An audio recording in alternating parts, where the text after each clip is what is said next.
Like most small towns, there are secrets nestled amongst the buildings and people of Ashland, Massachusetts. There's that building next to the library on Front Street, emblazoned with a square and compass surrounding a large letter G. If you were to enter that building and climb the steep staircase to the 3rd floor, you would find yourself in a Masonic temple that appears much the same as when it was first built in the 1880s. But what is Masonry? Who are these men who meet every month in the Ashland North Star Lodge? And what secrets are they keeping? Let's take you back to the beginning, or at least the beginning for Massachusetts. The year is 1733. A successful tailor named Henry Price had become a Mason while in England. Price, now living in Boston, decided he wanted a formal Mason lodge in his new home. On Monday, July 30th, 1733, Price and several fellow Masons met in an upper room in Boston's Bunch of Grapes Tavern. In that infamous tavern on King Street, now known as State Street, a tavern where one could buy anything from a drink to concert tickets to slaves, Henry Price formed America's first ever Grand Lodge of Freemasons.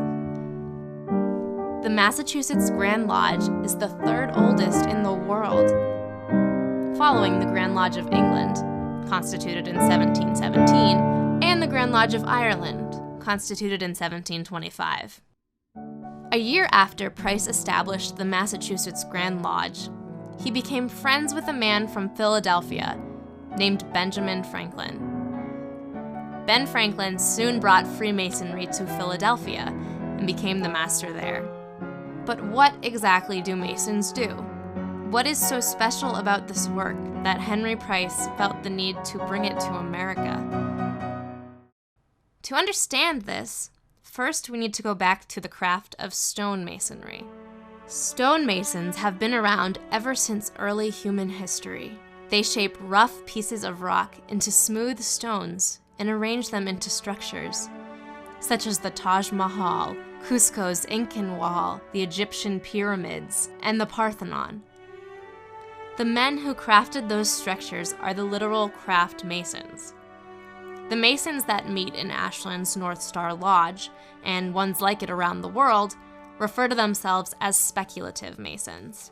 In ancient times, 300, 500, 700 years before the birth of Christ, there were stonemasons. At that particular time, if you were just an apprentice, you would be given certain kinds of jobs and certain kinds of pay, which wasn't anything too great. As you progressed, maybe after 3 years, 5 years of some number of working in the quarries, taking out the stones to be used in the building of temples, you would eventually acquire enough time and that you would be able to advance to something they call a fellowcraft. And the fellowcraft would be able to true up what is known as the rough asher. As the stones come out of the quarry, they're referred to as a rough asher. And they need to be finished off and made smooth and to the appropriate size, and that's what the master mason does. We like to think that we are the inheritors of the builders of cathedrals and from ancient stonemasons who helped build the Temple of Solomon in Jerusalem. Now actually, Freemasonry is an Enlightenment movement that derives from the 17th century, and it took some of the forms and some of the symbols of the operative art.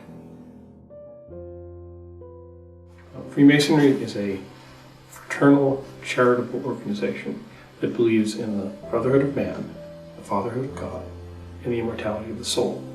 It's the oldest, most successful, most widespread fraternal organization in the world, and it claims roughly 3 million members within the United States. Masons must believe in a supreme being in order to be members of the organization. However, we encompass pretty much all of the monotheistic religions: Christians, Muslims, Jews, Druze, some Buddhists, some Taoists, some Shinto, it depends. Christians and Muslims and Jews can sit at the same table eat the same food, and be brothers to each other. And the brotherhood is what keeps a lot of the men coming back, because you can go anywhere in the world and identify yourself as a Mason, and you will instantly have brothers that will do whatever is necessary, if anything is necessary. But that brotherhood is instantaneous bonding. And this particular lodge here opened their arms to me when I walked in, and I've come to love every one of them as a brother. The lodge in Ashland, North Star Lodge, was chartered in the 1860s by Grand Master William Parkman. The Grand Lodge sets out rules. There's a book called the Book of Constitutions, which was originally composed by, of all people, Paul Revere in the 1790s for the government of the Grand Lodge. The Grand Constitutions determine what responsibilities exist for lodges and what they have to do. North Star has its own bylaws, and they have to conform to the laws of the Grand Lodge. So North Star Lodge is one of about 230 constituent lodges. The lodge here in Ashland is 150 years old this year. We're very proud about that. We're very pleased that we're going to be able to celebrate 150 years of being here in Ashland. We came here to Ashland in 1864. We have 87 members that are on our books. There's been a lot of talk about conspiracy theories. Conspiracy theories about Masonry is that we're trying to take over the world or something. That we're all secret underground cabal. No, that's somebody else. We are unable to take over the world because we can't even decide what we're going to eat next Tuesday, is the standard line. We are not a secret society, but we are a society that has secrets. We are accused of being a secret society. I don't know of any other secret society that puts its emblem on the sides of buildings. Our secrets are secret words and handshakes, modes of recognition. Secrets, for instance, concerning our rituals and the obligation, the oath that we've taken. When you took a job as a master mason, as a stonemason, you had a phrase that identified you as a master mason. So those people who were of questionable character would try and find out what that secret words were about identifying yourself as a master mason. So they would, if there was a meeting of master masons, they would try and determine what was going on in the meeting and to see if they could learn what the master mason's phrase was that would allow them to pretend that they were master masons by giving the secret words. And the way they would do that is they would oftentimes crawl up into the eaves of the meeting place and listen. And those people were, today we call them eavesdroppers. The job of the tiler was a man who was issued a sword, and when these unskilled laborers would sneak into the eaves of the house and under the tiles of the roof, the tiler would then chase them away or apprehend them and put them in jail or something else. But that was the job of a tiler. And the tilers had a sword, and he carries this sword, and he would stand outside the lodge doors, and he still, today, during meetings, he stands outside the lodge doors and guards them against any eavesdroppers or people who are not authorized to learn the passages or the secrets that are being shared amongst the Master Masons inside the meeting. Every lodge throughout the world is laid out the same way. The master sits in the east. Now, the strange part about it is it may not be the actual east of the building, but from a standpoint of ritual, he always is sitting in the east. The very next person in the leadership chain of command is the senior warden, and he sits in the west. And after that sits the junior warden. He sits in the south. And on either side of these people are other officers of lesser, such as junior stewards and the chaplain, guest masters that may appear. In the center of the room of the lodge is the altar. And on the altar, there is a square and a compass to remind us of keeping our life fit and in good shape, and being square at all times, and the compass of circumscribing around you, those knowing what you will allow into your life and what you will keep out of your life. And there is also the greater light, which is a book of the sacred law. For us here in this lodge, the book of sacred law has been the Bible. However, anyone walking in that has another book of sacred law, whether they be the Quran or whether they be Muslim and wanting the Quran out, we'll put the Quran right beside the Bible. If they're Jewish and they want to have just the Torah, the Old Testament placed there, they can have that placed there. So Masons are not a religion. You must confess to believing in a supreme being, a great architect. Call him God, call him Yahweh, call him anything you want. We don't tell you how you interact with the deity. We just insist that you believe in a life hereafter and that there is a supreme being. We do not discuss religion in a lodge meeting. We do not discuss politics in a lodge meeting. We do not discuss those items which would cause confrontation and polarization. Meetings at the North Star Lodge are opened and closed with prayers by the chaplain. The opening prayer is followed by discussion of business, such as bill paying and raising funds. Next comes the ritual, where members can be advanced to a higher degree.